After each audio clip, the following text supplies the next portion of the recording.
가습은 한 번으로 붙임머리를 시작하게 되었는데 그 이후로는 엄청 이렇게 열리더라고요, 일이. 고객님이 굉장히 많이 오고 계신데 이렇게 되리라고 사실 상상을 못했어요. 붙임머리 같은 경우에는 일단 고단가 시술이다 보니까 매출을 내기엔 사실 제일 좋죠. 코로나로 작년 한 해를 보냈는데 오히려 시술 매출이 더 늘었어요. 제가 알기로는 국내에서 미용실에서 붙임머리를 주도적으로 하고 있는 데가 되게 많지는 않거든요. 보통은 붙임머리 전문샵이에요. 미용 전공자가 아니라면 붙임머리 전문점이 훨씬 나으실 것이고, 전공하신 분들 같은 경우는 미용실 형태에서 저처럼 붙임머리가 그냥 같이 펌이나 염색처럼 같은 시술로 가게 되는 것도 앞으로는 되게 크게 전망이 있다고 봐요. 한국 같은 경우는 미용실에서도 많이 뭐 해봤자 샵인샵으로 헤어, 메이크업, 네일아트 이 정도인데 다양한 장르가 한 군데에서 뷰티를 위해서 이렇게 모여있는 걸 보면서 너무 재밌고 너무 좋다라는 생각이 들었었어요.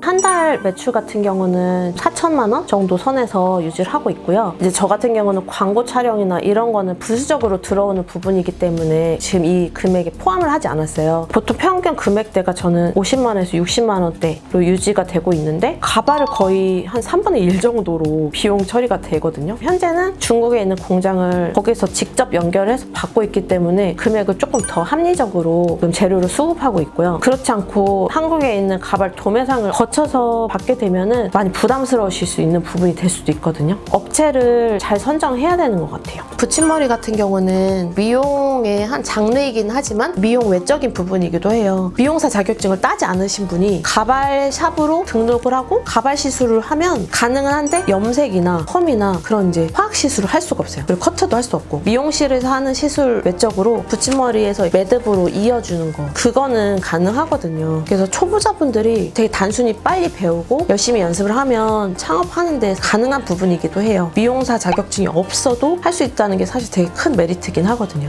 처음에 시작했을 때 총 사업 자금이 5,500만 원, 보증금 3천만 원, 내부 인테리어 1,000만 원, 집기구 1,000만 원. 약도 하나 두 개씩 이렇게 사는 게 아니고 한 번에 이렇게 받아놔야지 싸게 받을 수 있어서 그런 걸 하다 보니까 제품 비용이 한 500만 원 정도가 들었어요. 처음에 결혼하고서 진짜 돈이 없었어요. 샵을 일단 오픈을 해야 되는데 3천만 원 보증금 될 돈밖에 없더라고요. 그래서 3천만 원을 하고 어머니가 3천만 원을 빌려주셨는데 제가 너무 죄송해서 빨리 갚아야 되는데 소상공인 대출을 받았어요. 사업 운영 자금 대출.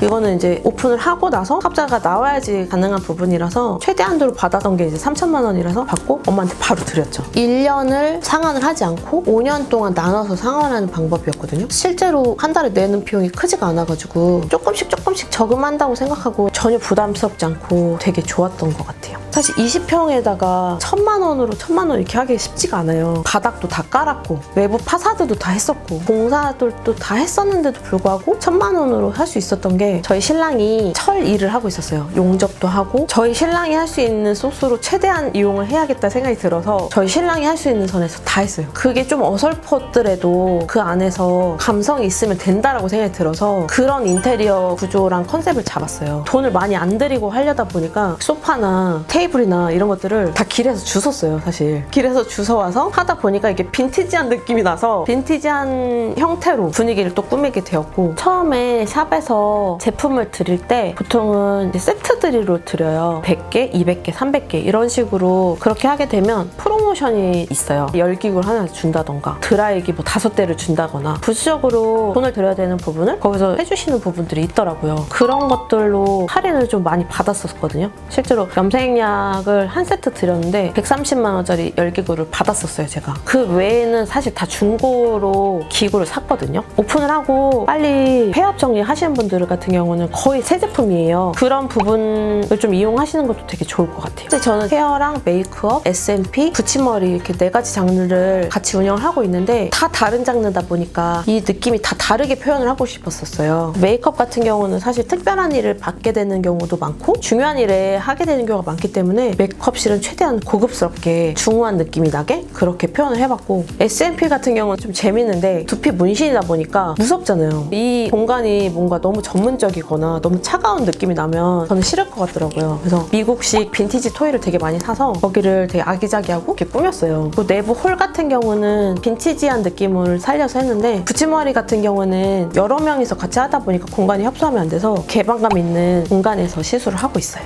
사실 저는 처음에 창업을 하고 서양인들 머리를 많이 만질 수 있는 환경에서 일을 해야겠다는 생각이 일단 많이 컸었거든요. 그런 부분도 저의 그런 약간 답답한 그런 거를 되게 많이 해소를 해주거든요. 동양인 머리의 특성도 있고 서양인 머리 특성도 있는데 되게 다양한 인종들이 와서 디자인도 되게 많아지고 이태원 아니면 홍대에 이제 외국인들이 많이 모이는데 제가 집이 홍대였었기 때문에 홍대 주변으로 이제 알아보게 되었고 근데 이제 가게를 차리려다 보니까 금액 안에서 오픈을 해야 되는데 홍대 메인 상권 같은 경우는 사실 평당 20만 원, 30만 원 하는데도 수두룩하거든요. 그리고 경쟁 업체들이 너무 많은 거예요. 미용실이 아예 없고 외국인이 많은 데를 찾아보자. 사실 홍대 입구역이랑 5분밖에 걸어서 안 걸려요. 근데 여기가 상권이 길이 건넌 상권이다 보니까 평당 10만 원? 이 정도밖에 안 했었어요. 되게 합리적인 금액에서 되게 가깝게 홍대 상권이라는 걸 약간 누리면서 제가 원하던 대로 자리 잡을 수 있었던 것 같아요. 붙임머리샵 같은 경우는 100% 예약이 진행이 돼야지만 시술이 가능하거든요. 찾아서 이렇게 오시기에 되게 어렵지 않은 구역이라면 메인 상권이 아니고 이면도로나 살짝 떨어진 부분이라도 상관이 없는 것 같아요. 처음에 제가 홍보를 시작할 쯤에 아기가 있고 바쁘게 일을 하고 싶지 않았기 때문에 사실 홍보를 아예 안 했어요. 그렇지만 제가 샵을 오픈을 하는 게 알리긴 해야 되니까 공사를 할 때 엄청 큰 현수막을 제작을 해서 거기 약간 편지 형식으로 글을 써놨었어요. 내가 언제 찾아갈 테니까 그때 만나? 뭐 이런 식으로 약간 감성적인 멘트를 써놨었는데 그게 약간 홍대 감성에 딱 접목된 느낌? 미용실이라고 이름을 쓰지도 않았었거든요. 근데 그 부분을 보시고 재밌기도 하고 좀 충격적이기도 하셨대요. 그래서 이제 그거 지나가서 보신 분들이 거의 다 오셨어요. 오신 고객님들 연령층은 20, 30대층이 대부분이고요. 저희는 학생들보다도 대학을 졸업한 취업하시고 계신 분들이 또 많이 오세요. 금액대가 저가 샵은 아니거든요. 비용을 편안하게 소비하실 수 있는 연령층에서 오시는 것 같고 붙임머리 같은 경우는 거의 100% 여자분이세요. 저는 DM을 되게 많이 적극적으로 활용을 해요. DM으로 피드백도 받아요. 모든 펌이나 염색도 마찬가지로 집에 가서 머리를 감아봐야지 진짜 머리를 알 수 있지만 붙임머리 같은 경우도 여기는 아예 자기 머리가 아닌 남의 머리가 붙은 거기 때문에 되게 이물감이 있고 불편하다고 느끼시는 분들이 많아요. 고객님이 시술 받고 가신 다음에 사진을 올리면 거기다 댓글 단다거나 DM을 보내서 불편하신 게 없는지 어떤 반응이 있었는지 이런 것도 적극적으로 좀 물어보고 한 달이 지나도 다시 연락을 드리고 한 번씩 생각나면 연락을 꼭 드리는 편이고 사후에 만족도가 어떠신지를 좀 많이 여쭤보고 있는 편이에요. 현재는 저는 홍보를 인스타그램 통해서만 하고 있는데 보통 시술이 끝나고 나면 그 머리를 한 것을 사진으로 남기게 되는데 그걸 업로드를 하기도 하고요. 사진이 결국 다거든요. 그럼 사진을 어디서 찍어야 될까? 어떻게 찍어야 될까? 되게 많은 고민을 했었어요. 그냥 핸드폰 카메라로 찍게 되는데 일단은 저는 아이폰이 새로운 제품을 발매를 할 때마다 계속 그걸 갈아타요. 카메라 감성 같은 경우는 아이폰으로 일단 찍고 있고 자연광, 햇빛에서 보는 게 되게 예쁘게 보이거든요. 가게 앞쪽에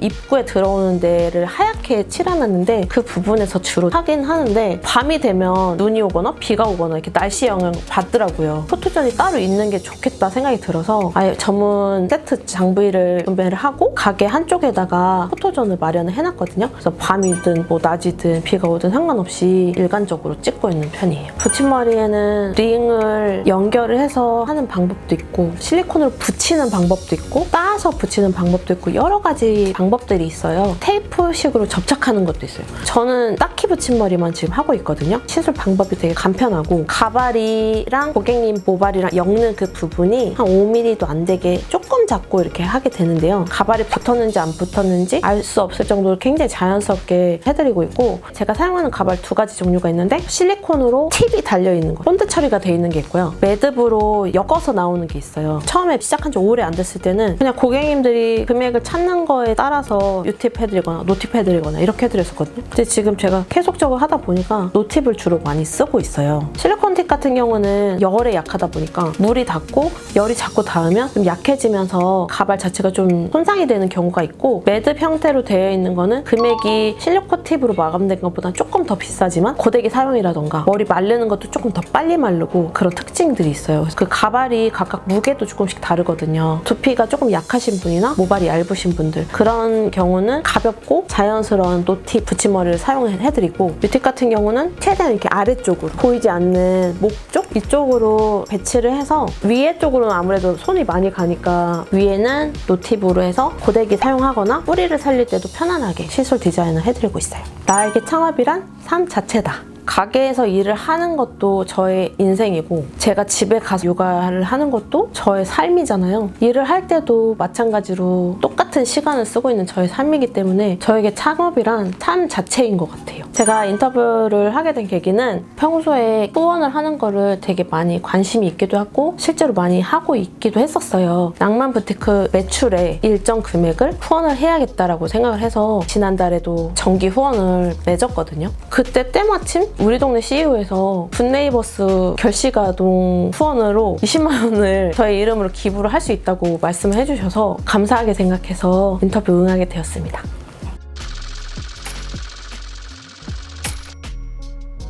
제 영상을 보고 조금이라도 도움이 되셨다면 우리 동네 CEO 구독과 좋아요 꼭 부탁드려요.